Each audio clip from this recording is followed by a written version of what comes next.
This is a Blairing Out with Eric Blair show, and today I'm pleased to have the legends, Tony Brock and Wally Stocker, the Babies, enjoying this tour so far. Do what we used to do and do it even better and relive what we had is fantastic. Audience are just enjoying it so much. I just got a grin over my face every day. The only thing that's kept us alive is the quality of the songs. As you know, if the songs didn't have longevity, then putting the Babies back together would have been a waste of time. For me, just to get back and play these old songs is wonderful because both Wally and I, in between, have gone into bands like Rod Stewart and Humble Pie. We've done lots of good things in between, but the Babies were never finished. We just needed that one more album before John left. We could have just hopped over that mountain. So it's great to be doing it, and we got one more shot at it. How did the Babies form? Well, for me, I followed up on an audition. I was invited down. That's when I first met Tony and John Waite.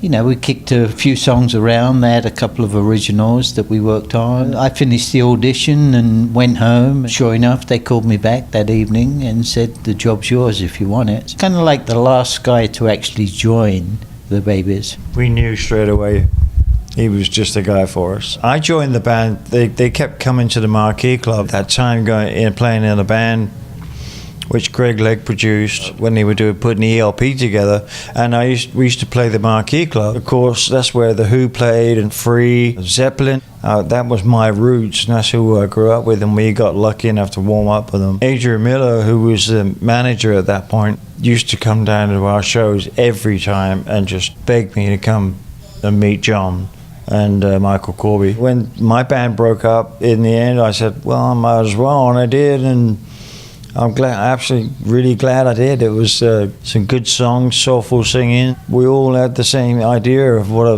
rock and roll band should be. Wally, did you hang out at the Marquee Club? I did. I was fortunate enough to see all those kind of bands in their early stages, you know, when they were first sort of getting their feet wet, you know. Small Faces, The Who, The Kinks, just so many.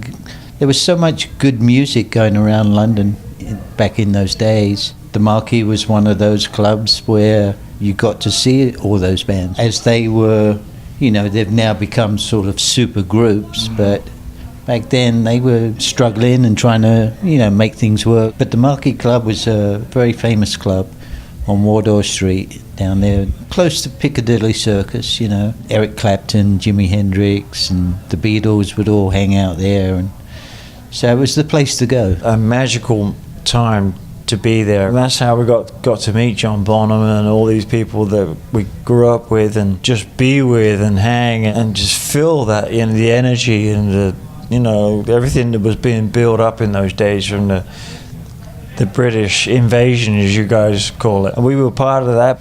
It was just a wonderful time to grow up being a musician. You know, it kept you alive just to go see these bands, and especially when you're warming up for them and you get to know and do stupid things together. I guess you were pretty close to John Bonham, so what kind of stupid things did you end up doing with John Bonham? He was always crazy, and so was I at that time, but I met him for one of the first times, and we went down to the famous Rainbow Bar and Grill on Sunset, and I walked in the door, and all I could hear was this tumbling, gong, gong, gong, gong, gong, gong, coming down the stairs, right?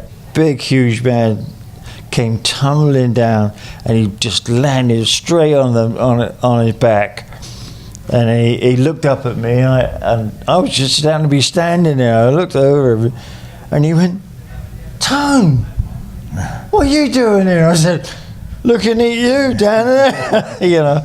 And so it was those things. He was getting thrown out, yeah, through being rowdy and trying to have a punch up with someone. So yeah. You know, it was just silly things like that. And then Keith Moon. I'd only met him once, the very first time, and we ended up at another club. I was already at the other end of the bar.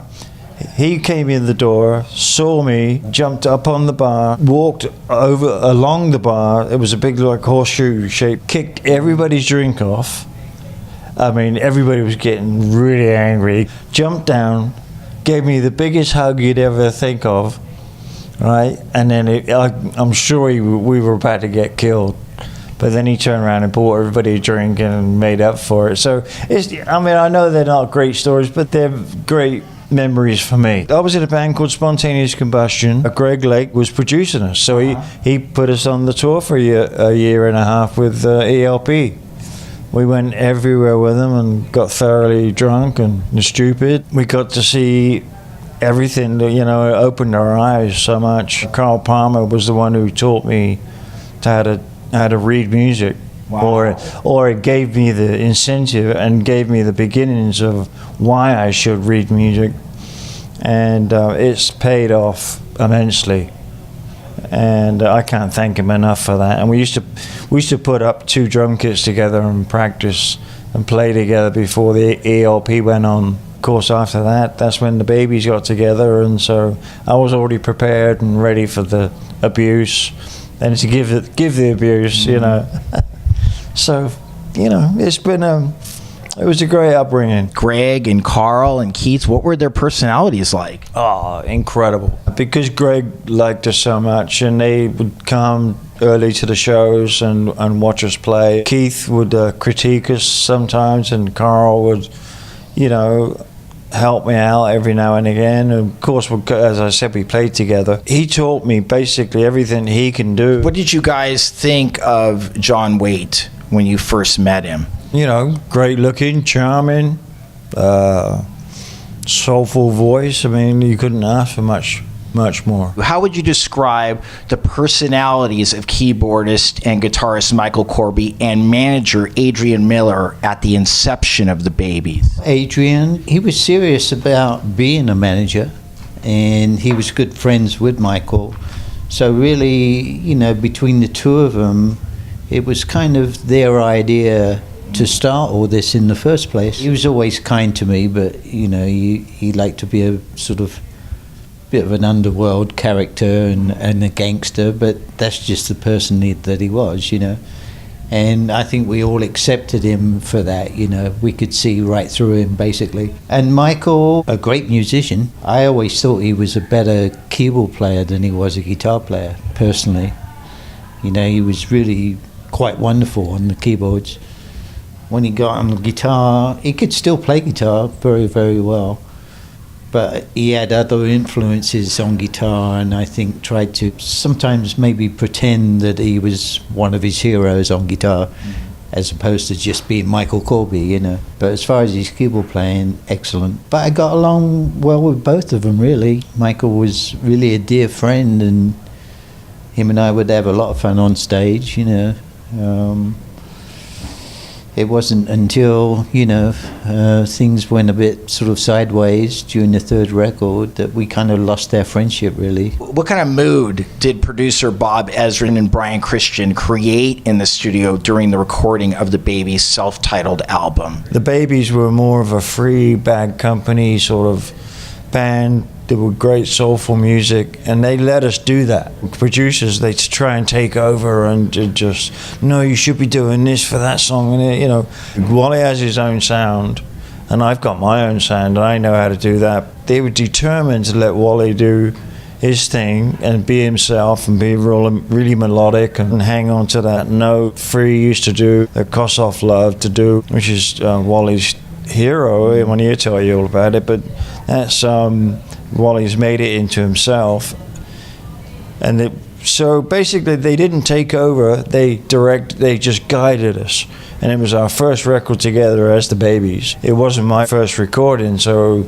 I had a little bit of knowledge, and I knew I was going to be a producer and a engineer later, and so I was busy. Every record we've ever done, I'm always watching what's going on and trying to learn more and more. They were good lads too. They were funny, they were great. Speaking about Michael Corby, he used to come along and he'd have some flowers that he'd picked up from somewhere, and he'd throw them over the back, right, and they come over and they'd fall right in front of him, and he'd go, oh, they for me, that sort of things.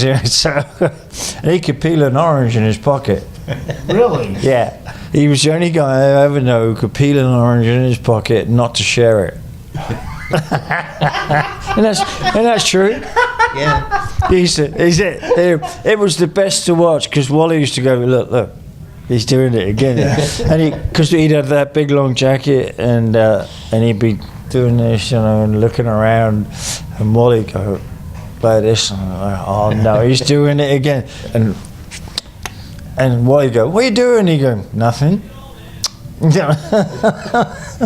And being in Canada, obviously, that was fantastic. Bob let us learn the ropes. Some songs, like I Love How You Love Me and all those sort of things, that was Bob's idea to bring that song in. We didn't really want to do that, so that would be the hardest thing for us to say that he pushed us to do. Mm-hmm.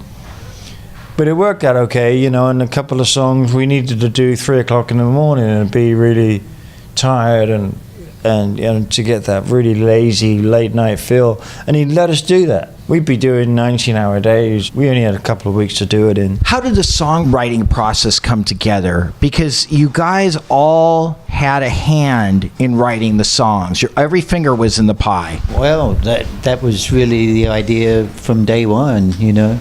In fact, the first album, we just split everything four ways.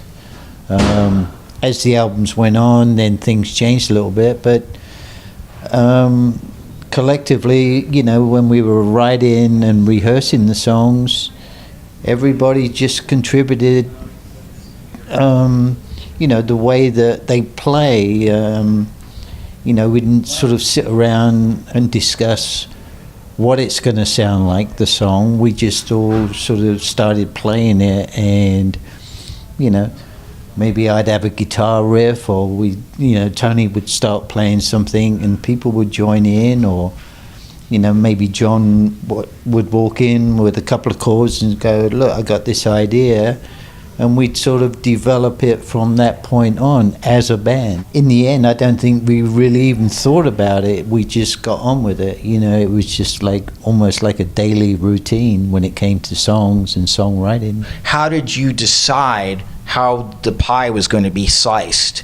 Like, oh, I came up with this riff. My job became a quarter part of of the four of us put together, and it didn't matter who started the song. We'd all put it together, and it was just a natural thing. It's not like, well, you play this and you play that, and I want this song to sound this way. It was like we just knew. I don't know what it is. It's that chemistry, mm-hmm. and that wonderful magic that just comes together, and you just sit there and you smile, and you have this big grin across your face, and you know you've done the right thing, and we also knew when it was wrong. I think that's how we actually developed our sound, by doing it that way. You know, somebody would come in with a rough idea, and then collectively as a band, we'd all throw in our ideas, you know, from your personal sort of perspective, and what can I contribute to this song? Really, without us even kind of really even knowing, I think that's how we developed the sound that we eventually are known for today. So what were the highlights of your life following the release of the first Babys record? Where did it take you?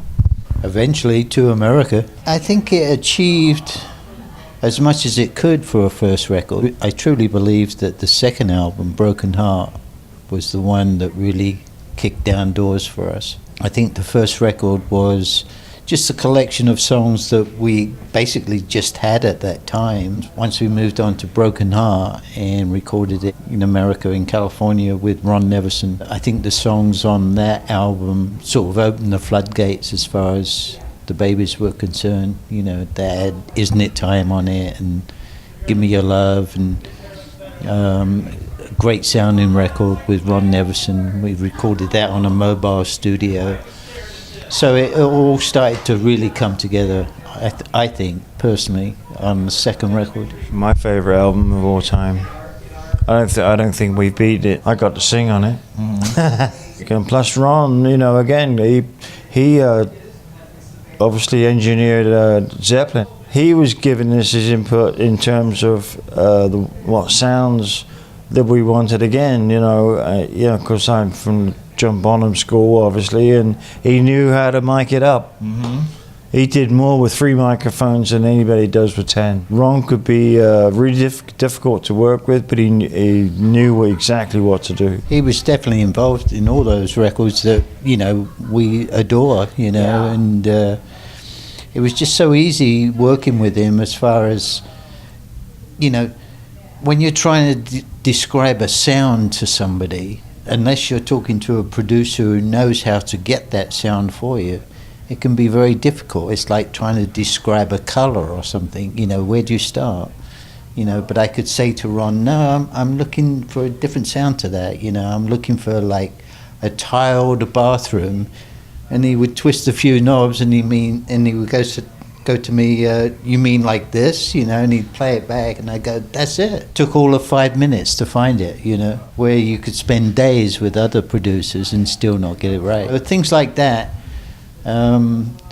Plus, I think we had matured more as a band. We had played together and got a lot tighter, and so it was just a pleasure to make that record. You know, how important from the start was the message of your music to you? For me, it was big, very important, because just making any songs, or you know, and we could write them all day long. Wally and I can sit down and write 10 songs in a day, and if we didn't care what the content was, or if you were just trying to sell them for, you know, as commercials or in a movie, that doesn't really, it means a lot, but it doesn't mean a lot to us. But when we write together, Wally and I will sit down, we've got demos that we can't reproduce, because they're just magical moments that we spend a week on one song, just not really talking about it, like you said, but working on it and going, yeah, that's it, there's the pocket, there's the groove, you know. And the song content of the lyric had to be a message rather than just a bunch of poem of someone. It was never, and we hated political lyrics. I don't think, to me, I don't know how Wally feels about this, but politics and everything shouldn't be part of music in terms of making someone else believe what you believe in. It's okay giving people something to think about, but to force your opinion on someone and go out on stage and speak about your political feelings for 5 minutes while the punters have just paid however much to get in, the last thing they want to watch, right, is you stand there for 10 minutes talking about President Bush or whoever you want to talk about. You too have gotten away with it, which is wonderful, you know. But I think music has to be, it's felt from the heart, and so is politics. I'm not knocking it one bit, but just for me, I don't like political lyrics in a song. I think you can make a big deal out of politics in a record, and I'd rather have a song full of moments that you've enjoyed yourself, or love lives so you've loved, that really mean a lot to you or to the person who's writing the lyric. But I think the most political song you guys ever did was Union Jacks. Yeah. There's a punk attitude and a punk ethos to that song that I think any young kid can relate to, and that song made you feel like, yes, we're gonna win. That's good. You see, that's what I was talking about implying and having that attitude.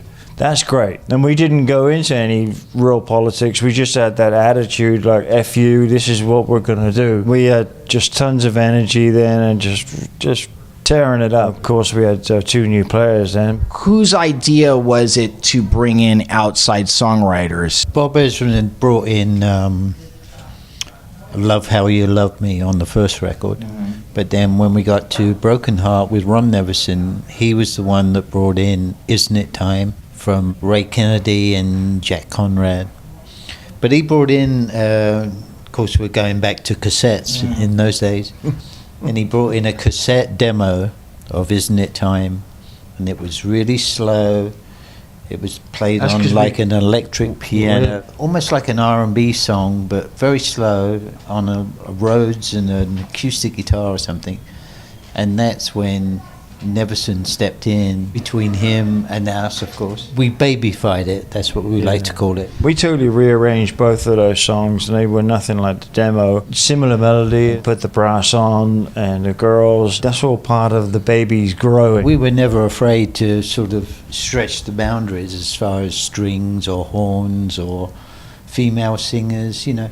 If it sounded good on the track and it fitted the track, we would leave it in there, you know. We didn't have this tunnel vision. It's like, oh no, we can't go there or we can't go over here. So we were open for that. In fact, it made our music more exciting, you know, to add instruments like that, mandolins and tubular bells, and a girl coming in and playing the harp one day. That was all fun. And we were creating, we were like painting this picture, almost like a whole brand new sound, you know, for a rock band. Coming out. We have an anthology too. The best of, but it's with John singing. Yeah, what we wanted to do was redo all of our favorite songs, and it ended up being, almost 17 tracks, right?